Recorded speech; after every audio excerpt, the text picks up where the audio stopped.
I am thankful sa mga blessing ni Lord. Binless ako ni Lord ng maganda, mabait na asawa. At ipapasalamat din ako kay Lord syempre dahil siya yung nag-provide ng mga needs namin sa pang-araw-araw. At siya yung nagbubukas ng mga opportunity para mapuligan ng blessing. Thank you, Lord. Ako naman. I thank God for the gift of life. Every gising is in the morning is a blessing. For the gift of relationship, I'm so blessed with my family, friends, workmates, my kids, and my husband. For every blessing received, every lesson learned, and every answered prayer, and also the unanswered, I am grateful. Through highs and lows, we remain faithful.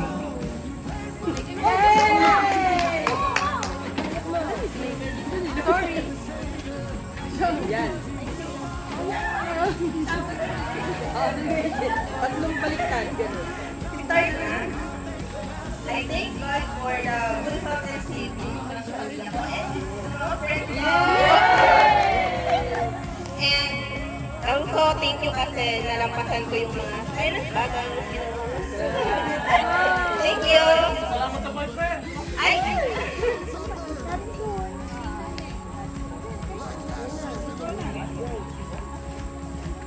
Sige, sa akin, I thank God for actually discovering new talents that I use in the ministry. Kasi I've been busy this year. Mas madalas akong nasa Manila kasi mas marami akong ginagawa sa ministry this year. So, sa akin, hindi siya burden. Parang dun ko na-realize na binless ako ni God ng talent na nagagamit ko para ma-advance yung kingdom ng dito sa amin. Then, I'm very thankful for experiencing the first snow sa Korea. Kasi it's really magical and then it's really something that I look forward to simula bata pa. Siyempre, hindi ko nasunod, pero I thank God for the relationships, the constants, the husband kahit laging umiinit yung ulo ko.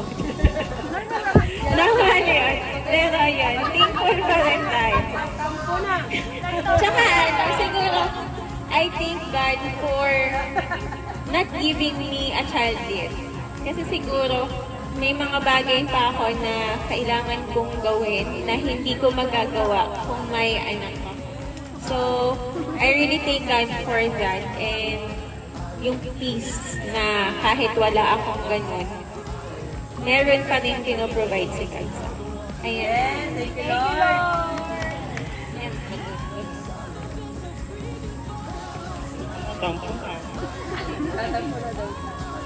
And thank God for 2025. I'm looking forward to 2026.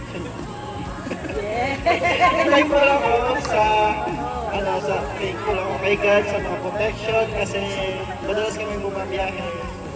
Thankful sa protection. Tapos, siyempre sa health wala kaming sakit. 2025. Provision sa strength na sa mga challenges na provide ni God ang strength na namin kasama. Thank you po.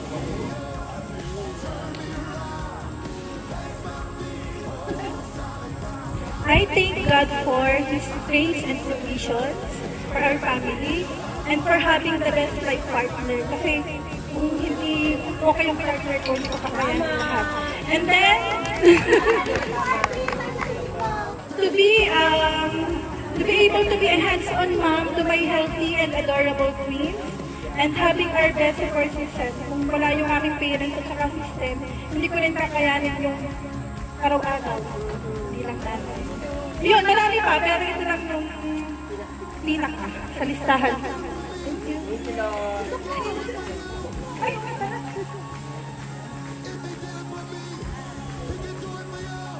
I thank God for family protection, good health, and provision. Isaiah's safe delivery, and binilas talaga ako ni Lord when it comes to work. Working on board is not easy, pero nandun yung guidance ng Lord, wisdom ng Lord, and Especially, I thank God for greatest blessing ko is everyday yung intimate relationship mo sa Kanya. Kaya lahat ng challenges in life nakakaya mo. And lastly is happy and a peaceful life. Yes, thank you, Lord.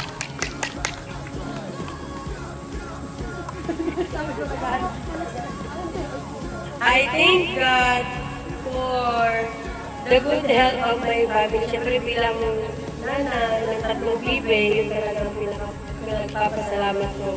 Ang aking tatlong bibe ay malusog, tsaka walang sakit. Siyempre kami magkasawa para makalagaan sila.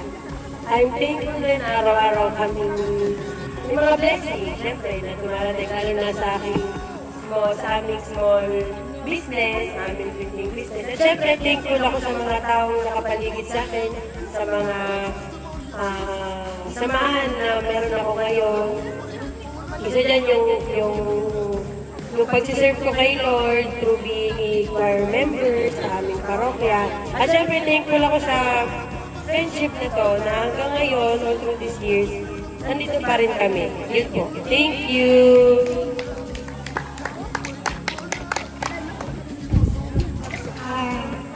I thank God for the gift of life, happy family and friends, kindness, love, and all the blessings that I received. Indeed, the fruitful 2025. Stronger in 2026.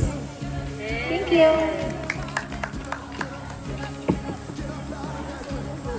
I thank God for everyday dahil ang everyday po ay gift of God. Yun po ang ating tatandaan palagi at sana po enjoy lang po ang buhay at life is beautiful. Yun lang po.